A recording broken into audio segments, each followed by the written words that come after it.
मंदिराच्या पायऱ्या चढतानाच इथल्या एकंदरीत वातावरणाचा प्रभाव आपल्यावरती पडलेला असतो आणि त्याच्यातून एक आध्यात्मिक शक्ती आपल्या मनातली जागृत झालेली असते। अशा भारीत नजरेला हा मंदिराचा देखावा नजरेला येतो। निसर्गाच्या पार्श्वभूमीवर असलेली मंदिराची जुनी इमारत खरोखर मनाला एका वेगळ्याच दुनियेत घेऊन जाते।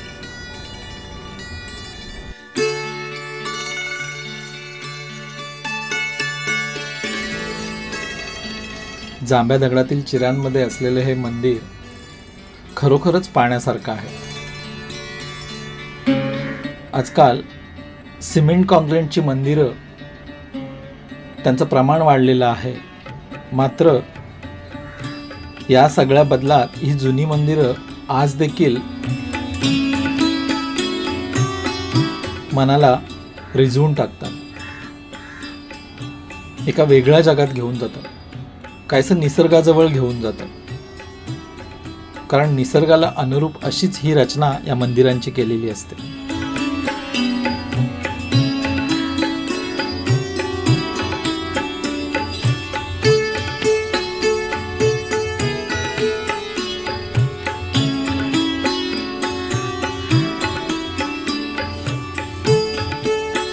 मंदिर पूर्वाभिमुख असल्याने सूर्यप्रकाश उगवणाऱ्या सूर्याचा प्रकाश हा संपूर्ण मंदिरभर पसरलेला आहे आणि हा जाकादेवीचा गाभारा जो नव्याने बांधण्यात आलेला आहे।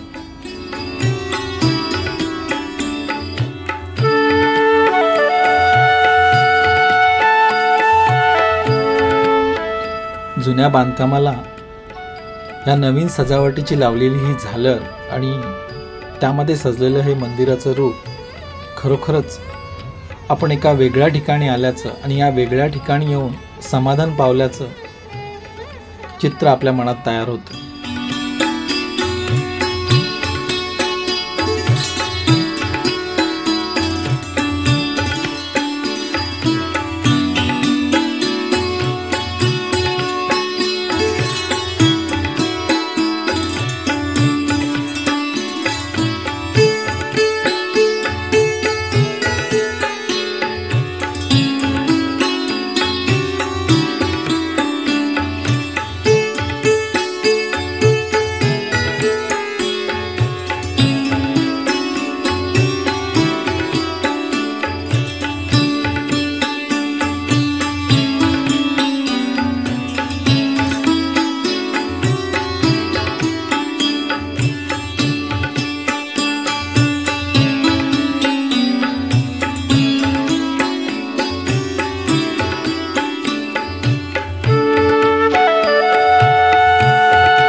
असं म्हणतात की हे जाकादेवीच्या मंदिरात असलेले जे चिऱ्याचे खांब आहेत, हा पूर्ण चिऱ्यामध्ये कोरलेले हे खांब आहेत, याच्यामध्ये अजिबात जोड नाही आहे।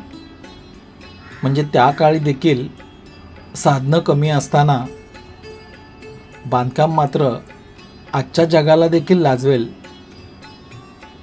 किंवा आजच्या तंत्रज्ञानाला देखील मागे पाडेल असं पाहिल्यानंतर वाटतं।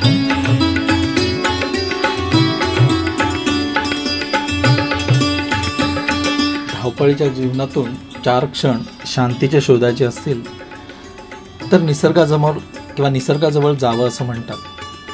आणि निसर्गाजवळ जात असताना असं आध्यात्मिक ठिकाण एखाद्या ठिकाणी असेल तर मग तिथे मिळणारी शांती, तिथे मिळणारं समाधान हे खरोखरच मनाला एक वेगळीच अनुभूती देऊन जातं।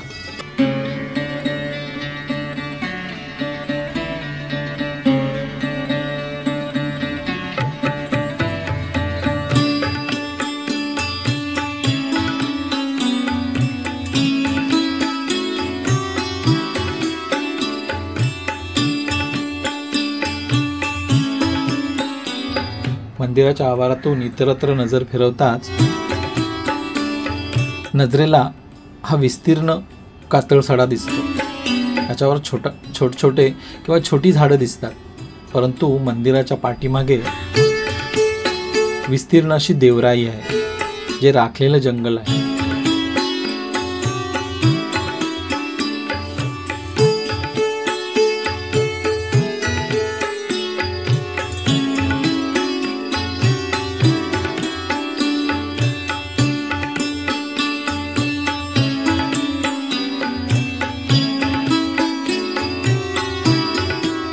ही तुळस, ती देखील जांभ्या दगडामध्ये कोरलेली आहे.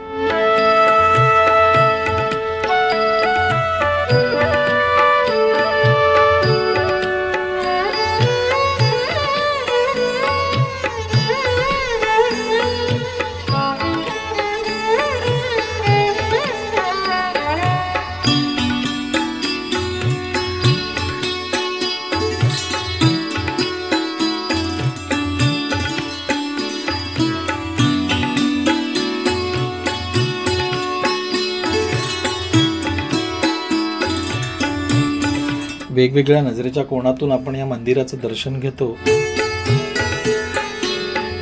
त्यावेळी खरोखरच एका चांगल्या ठिकाणी आल्याचं समाधान मिळतं.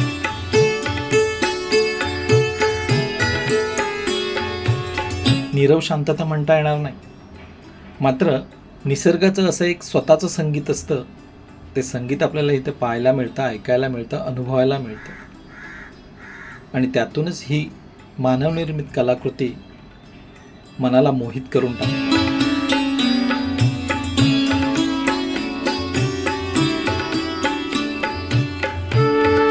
अशी ठिकाणं प्रत्येकाच्या गावात असतील, मात्र आपण ती त्या दृष्टीनं किंवा रसिक होऊन पाहत नाहीत.